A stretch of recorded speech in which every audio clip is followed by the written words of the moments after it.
Hello, today I'm going to be reading chapters 16 through 20 of the story Holes. I'm going to go over 3 vocabulary words before I get started. The first word is evict. So to evict means to expel someone from a property, like to kick them out basically, with the help usually of police. Another word would be penetrating, so to be able to get through something. So maybe if you have a needle that goes through your hand, it is penetrating your hand. And we have agony.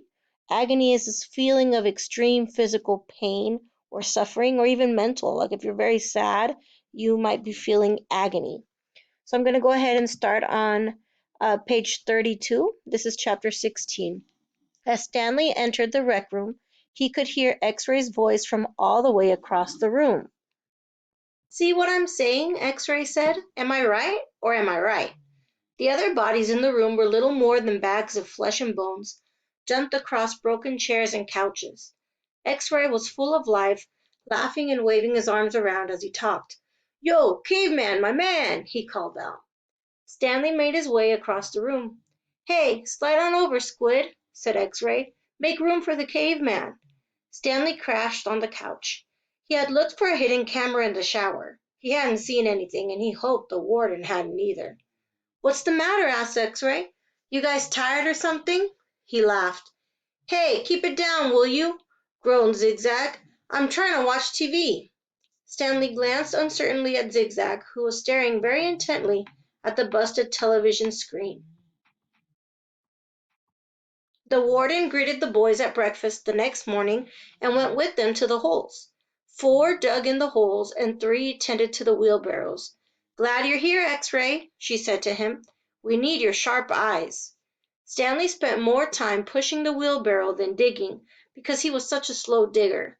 He carted away the excess dirt and dumped it into previously dug holes. He was careful not to dump any of it in the hole where the gold tube was actually found. He could still see the tube in his mind. It seemed so familiar, but he just couldn't place it. He thought that it might have been the lid to a fancy gold pen. KB could have been the initials of a famous author. The only famous authors he could think of were Charles Dickens, William Shakespeare, and Mark Twain. Besides, it didn't really look like the top of a pen. By lunchtime, the warden was beginning to lose her patience. She made them eat quickly, so they could get back to work. "If you can't get them to work any faster," she told Mr. Sir, "then you're going to have to climb down there and dig with them." After that, everyone worked faster, especially when Mr. Sir was watching them. Stanley practically ran when he pushed his wheelbarrow. Mr. Sir reminded them that they weren't Girl Scouts. They didn't quit digging until after every other group had finished. Later, as Stanley sat sprawled across an understuffed chair, he tried to think of a way to tell the warden where the tube was really found without getting himself or X-Ray into trouble. It didn't seem possible. He even thought about sneaking out at night and digging in that hole by himself, but the last thing he wanted to do after digging all day was to dig at night too. Besides, the shovels were locked up at night, presumably so they wouldn't be used as weapons. Mr. Pendanski entered the rec room. "Stanley!" he called, as he made his way to him. "His name's Caveman," said X-Ray. "Stanley," said Mr. Pendanski. "My name's Caveman," said Stanley. "Well, I have a letter here for someone named Stanley Yelnats," said Mr. Pendanski. He turned over an envelope in his hands. "It doesn't say Caveman anywhere." Thanks," Stanley said, taking it. It was from his mother. "Who's it from?" Squid asked. "Your mother?" Stanley put it in the big pocket of his pants. "Aren't you going to read it to us?" asked Armpit. "Give him some space," said X-Ray. "If Caveman doesn't want to read it to us, he doesn't have to. It's probably from his girlfriend." Stanley smiled. He read it later, after the other boys had gone to dinner. "Dear Stanley, it was wonderful to hear from you. Your letter made me feel like one of the other moms who can afford to send their kids to summer camp. I know it's not the same, but I am very proud of you for trying to make the best of a bad situation. Who knows? Maybe something good will come of this. Your father thinks he is real close to a breakthrough on his sneaker project. I hope so. The landlord is threatening to evict us because of the odor. I feel sorry for the little old lady who lived in a shoe. It must have smelled awful. Love from both of us." "What's so funny?" Zero asked. It startled him. He thought Zero had gone to dinner with the others. Nothing. Just something my mom wrote. What'd she say? Zero asked. Nothing. Oh, sorry, said Zero. Well, see, my dad is trying to invent a way to recycle old sneakers. So the apartment kind of smells bad because he's always cooking these old sneakers. So anyway, in the letter, my mom said she felt sorry for that little old lady who lived in a shoe, because it must have smelled bad in there. Zero stared blankly at him. The nursery rhyme. Zero said nothing. You've heard the nursery rhyme about the little old lady who lived in a shoe? No. Stanley was amazed. How does it go? Asked Zero. Didn't you ever watch Sesame Street? Stanley asked. Zero stared blankly. Stanley headed on to dinner. He would have felt pretty silly reciting nursery rhymes at Camp Green Lake. Chapter 17. For the next week and a half, the boys continued to dig in and around the area where X-Ray had supposedly found the gold tube. They widened X-Ray's hole, as well as the holes Armpit and Squid had been digging, until the fourth day, when all three holes met and formed one big hole. As the days wore on, the warden became less and less patient. She arrived later in the morning and left earlier in the afternoon. Meanwhile, the boys continued to dig later and later.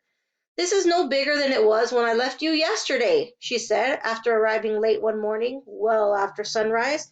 What have you been doing down there? Nothing, said Squid. It was the wrong thing to say. At just that moment, Armpit was returning from a bathroom break. How nice of you to join us, she said. And what have you been doing? I had to, go. The warden jabbed at Armpit with her pitchfork, knocking him backward into the big hole. The pitchfork left 3 holes in the front of his shirt and 3 tiny spots of blood. You're giving these boys too much water, the warden told Mr. Pendanski. They continued to dig until late afternoon, long after all the other groups had finished for the day. Stanley was down in the big hole along with the other 6 boys. They had stopped using the wheelbarrows. He dug his shovel into the side of the hole. He scooped up some dirt and was raising it up to the surface when Zigzag's shovel caught him in the side of the head. He collapsed. He wasn't sure if he passed out or not. He looked up to see Zigzag's wild head staring down at him. I ain't digging that dirt up, Zigzag said. That's your dirt. Hey, Mom, Magnet called. Caveman's been hurt. Stanley brought his fingers up the side of his neck. He felt his wet blood and a pretty big gash just below his ear. Magnet helped Stanley to his feet, then up and out of the hole. Mr. Sir made a bandage out of a piece of his sack of sunflower seeds and taped it over Stanley's wound. Then he told him to get back to work. It isn't nap time. When Stanley returned to the hole, Zigzag was waiting for him. That's your dirt, Zigzag said. You have to dig it up. It's covering up my dirt. Stanley felt a little dizzy. He could see a small pile of dirt. It took him a moment to realize that it was the dirt which had been on his shovel when he was hit. He scooped it up. Then Zigzag dug his shovel into the ground underneath where Stanley's dirt had been. Chapter 18. The next morning, Mr. Sir marched the boys to another section of the lake, and each boy dug his own hole, 5 feet deep and 5 feet wide. Stanley was glad to be away from the big hole. At least now he knew just how much he had to dig for the day, and it was a relief not to have other shovels swinging past his face or the warden hanging around. He dug his shovel into the dirt, then slowly turned to dump it into a pile. He had to make his turn smooth and slow. If he jerked too quickly, he felt a throbbing pain just above his neck where Zigzag's shovel had hit him. That part of his head, between his neck and ear, was considerably swollen. There were no mirrors in camp, but he imagined he looked like he had a hard-boiled egg sticking out of him. The remainder of his body hardly hurt at all. His muscles had strengthened, and his hands were tough and calloused. He was still the slowest digger, but not all that much slower than Magnet. Less than 30 minutes after Magnet returned to camp, Stanley spat into his hole.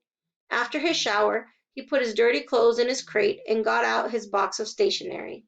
He stayed in the tent to write the letter so Squid and the other boys wouldn't make fun of him for writing to his mother.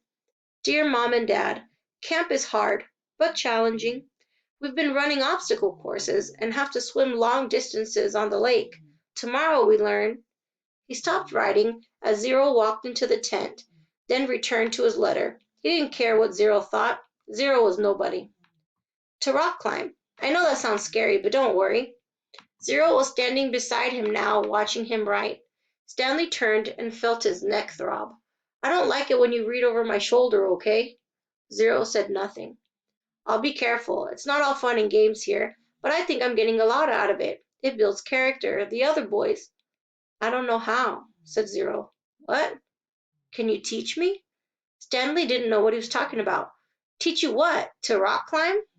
Zero stared at him with penetrating eyes. What? Said Stanley. He was hot, tired, and sore. I want to learn to read and write, said Zero. Stanley let out a short laugh. He wasn't laughing at Zero. He was just surprised. All this time, he had thought Zero was reading over his shoulder. Sorry, he said. I don't know how to teach. After digging all day, he didn't have the strength to try to teach Zero to read and write. He needed to save his energy for the people who counted. You don't have to teach me to write, said Zero. Just to read. I don't have anybody to write to. Sorry, Stanley said again. His muscles and hands weren't the only parts of his body that had toughened over the past several weeks. His heart had hardened as well. He finished his letter. He barely had enough moisture in his mouth to seal and stamp the envelope. It seemed that no matter how much water he drank, he was always thirsty. Chapter 19. He was awakened one night by a strange noise. At first he thought it might have been some kind of animal, and it frightened him. But as the sleep cleared from his head, he realized that the noise was coming from the cot next to him. Squid was crying. You okay? Stanley whispered. Squid's head jerked around. He sniffed and caught his breath. Yeah, I'm fine, he whispered and sniffed again. In the morning, Stanley asked Squid if he was feeling better. What are you, my mother? Asked Squid. Stanley raised and lowered one shoulder. I got allergies, okay? Squid said. Okay, said Stanley. You open your mouth again and I'll break your jaw. Stanley kept his mouth shut most of the time. He didn't talk too much to any of the boys, afraid that he might say the wrong thing. They called him caveman and all that, but he couldn't forget that they were dangerous too. They were all here for a reason. As Mr. Sir would say, this wasn't a Girl Scout camp. Stanley was thankful that there were no racial problems. X-Ray, Armpit, and Zero were black. He, Squid, and Zigzag were white. Magnet was Hispanic. On the lake, they were all the same reddish-brown color, the color of dirt. He looked up from his hole to see the water truck and its trailing dust cloud. His canteen was still almost a quarter full. He quickly drank it down, then took his place in line, behind Magnet and in front of Zero. The air was thick with heat, dust, and exhaust fumes. Mr. Sir filled their canteens. The truck pulled away. Stanley was back in his hole, shovel in hand, when he heard Magnet call out, Anybody want some sunflower seeds? Magnet was standing at ground level, holding a sack of seeds. He popped a handful into his mouth, chewed and swallowed, shells and all. Over here, called X-Ray. The sack looked to be about half full. Magnet rolled up the top, then tossed it to X-Ray. How'd you get them without Mr. Sir seeing you? Asked Armpit. I can't help it, Magnet said. He held both hands up, wiggled his fingers, and laughed. My fingers are like little magnets. The sack went from X-Ray to Armpit to Squid. It's sure good to eat something that doesn't come from a can, said Armpit. Squid tossed the sack to Zigzag. Stanley knew it would come to him next. He didn't even want it. From the moment Magnet shouted, Anybody want some sunflower seeds? He knew there would be trouble. Mr. Sir was sure to come back, and anyway, the salted shells would only make him thirsty. Coming your way, caveman, said Zigzag. Airmail and special delivery. It's unclear whether the seeds spilled before they got to Stanley or after he dropped the bag. It seemed to him that Zigzag hadn't rolled up the top before throwing it, and that was the reason he didn't catch it. But it all happened very fast. One moment the sack was flying through the air, and the next thing, Stanley knew the sack was in his hole and the seeds were spilled across the dirt. Oh, man, said Magnet. Sorry, Stanley said, as he tried to sweep the seeds back into the sack. I don't want to eat dirt, said X-Ray.